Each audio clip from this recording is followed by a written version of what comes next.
Shabbat Shalom. There is no hope for you, Moses tells the people Israel as they prepare to enter the promised land. Once you enter, you will stray from God's laws and be punished. It's a certainty. There is only one path. There is no hope. God knows, Moses says, that what you will do and how you will do it, and there is no chance to change. This is a pretty strange parsha to read on the Shabbat between Rosh Hashanah and Yom Kippur. This moment, perhaps more than any other in the calendar, is one where we need a chance for things to be different, where we want a message that all is not lost, that change is possible. And as Hillel reminds us, if not now, when? So what is this parsha doing here with its deep certainty that the Israelites, it is what it is for them. They are destined to break God's laws and be exiled from the land. Perhaps the parsha is highlighting what both research and our hearts tell us about human nature, that once we set on a path, change is incredibly hard. Our planet is sometimes literally on fire. Extreme weather, fluctuating temperatures threaten to overwhelm us. We can look around and say our fate is sealed. Recycling, taking public transportation, cutting back on waste. What does it matter? No change that I can make will help. It's as though at this moment Moses is standing before us saying, there is no hope. So many in this community and in others around the country have been working for criminal justice reform, and yet so many remain behind bars. The racial disparities in our country are real and they are deep. For every victory, we see larger and larger obstacles. We hear Moses telling us, this is who we are as a nation. There is no hope. And I know that everyone sitting here tonight and outside these doors has that little thing inside of us that we wish we could change, but we haven't been able to. We fear that this is the way it will always be. Each of us has the voice of Moses in our ears telling us, there is no hope. Change is impossible. But of course, that's not the story of this season, not the story of our people, our country, our world, or even ourselves. In just a few weeks, we read how Abraham plants himself in front of God to try and lessen the decree against Sodom and Gomorrah. And while he doesn't get his way, God is willing to change.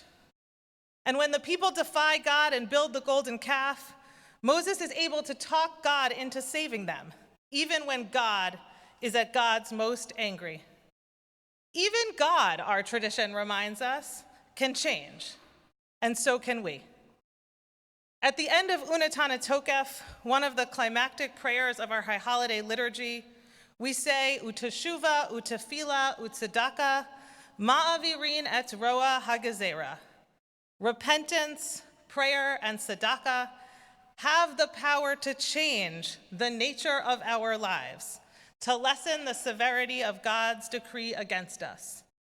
The power to change is in our hands. We just have to find the path. There's a story in the Talmud about a person who wants to immerse in the mikveh, in the ritual bath, to become ritually pure, but goes in holding a dead reptile in his hand. You gotta really picture it. As long as he's holding on to that dead reptile, his mikveh immersion cannot work because the dead reptile just renders him impure all over again. And so the cycle continues again and again. Immersing in the mikveh, holding the reptile, immersion doesn't work. But instead of succumbing to a cycle of hopelessness, there's some redemption in this text. As soon as he puts that reptile down, the immersion works. As soon as he puts down the thing that's preventing him from changing, he can change. There is a path to change, the text teaches, but first you have to notice that you're holding a dead reptile and that it's blocking your way. And so too with the Israelites. If they don't figure out what's blocking their path, they will not change. They will stray from God. They will disobey.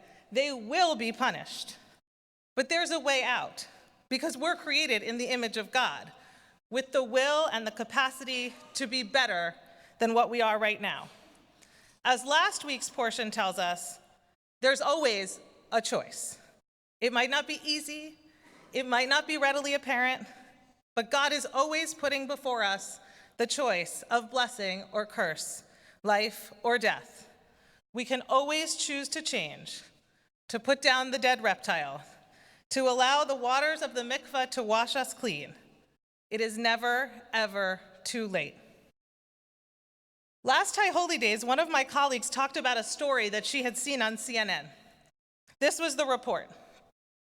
A police chief in Pennsylvania says he wants to track down the person who mailed in a payment for a 44-year-old parking ticket, just to say thank you. The mysterious envelope arrived last week in Minersville, west of Allentown, with a 1974 parking ticket and a $5 bill. It's addressed, of course, to the police department with the return address of Feeling Guilty, Wayward Road, Anytown. The parking ticket and payment were accompanied by a note that said, "Dear Police Department, I've been carrying this ticket around for 40 plus years, always intending to pay. Forgive me if I don't give you my info. With respect, Dave." For over 40 years, Dave was walking around with that unpaid parking ticket. What was stopping him from sticking $2 in the mail? And what finally moved him to take out his wallet, put the money in, and send the ticket away?